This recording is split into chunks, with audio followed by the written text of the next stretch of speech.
another thing that can keep us blocked in our lives and keep us in a lower vibration and not in the vibration of experiencing what we want to be experiencing is the belief or the story of, I am not what I think I am. I am not what they think I am. I am what I think they think I am.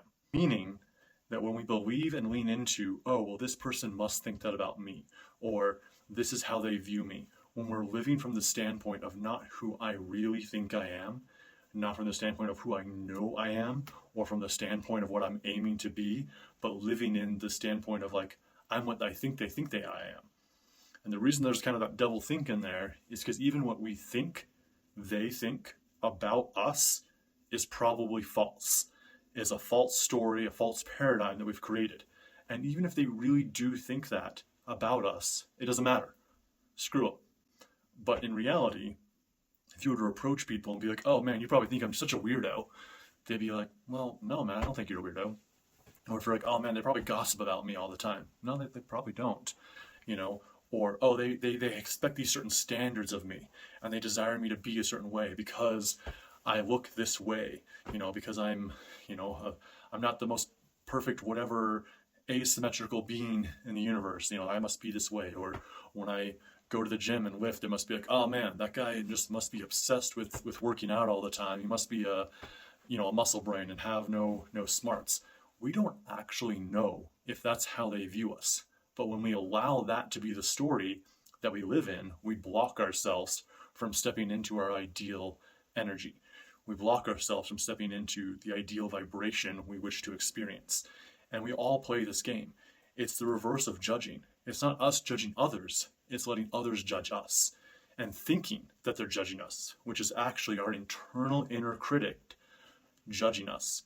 And so it's telling the inner critic to shut up, step away, and reframe that story.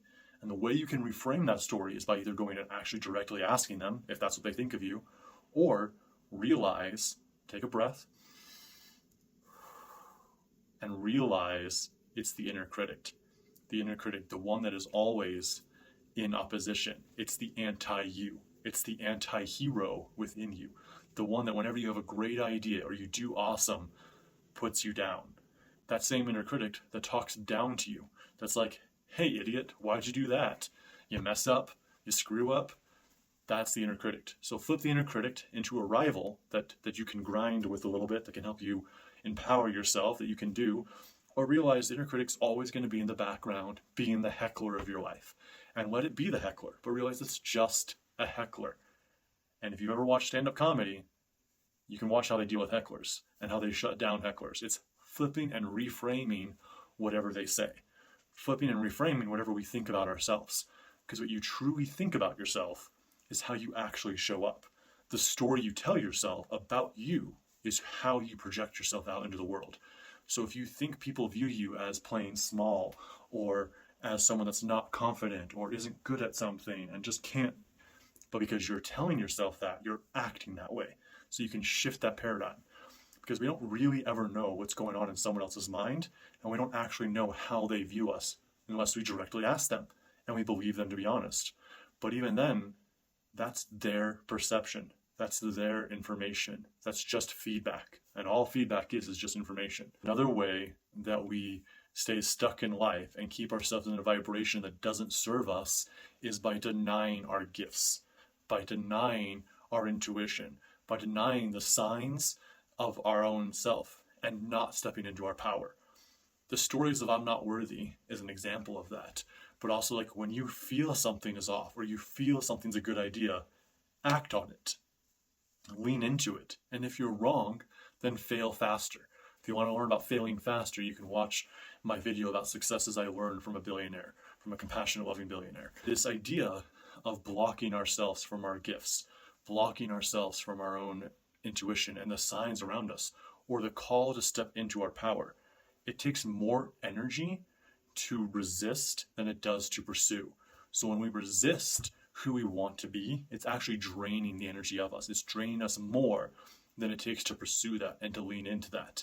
And so by playing victim in life, or being what others think we are, you know, that we think they think we are, or having those stories that just don't serve, is what keeps us in this lower vibration. and denying our gifts, denying the things that are great about you. Make a list about all the things you like about yourself. Write down all the things you like about yourself, and write down all the things that you would like to like about yourself, or the ways that you would like to be, and take a good look at that. And then you have these two lists that you can view and go, well, I like that about myself. I want to be that way. And you can adopt that vibration into you. You can emulate that vibration into you and be that newer, better you that you desire to be. Now, there's nothing wrong with who you are. There's nothing wrong with the way you are being, unless you're not happy with it, unless you're hurting someone else. Then there might be something wrong with that. And I do this wrong because right and wrong is a morality judgment. But being happy or being joyful, being grateful in life, living the way you want to live, I think is something the majority of us are after. I don't think anyone sets out in the morning to go, I'm going to be as miserable as I possibly can be. I'm going to allow myself to stay stuck in life forever.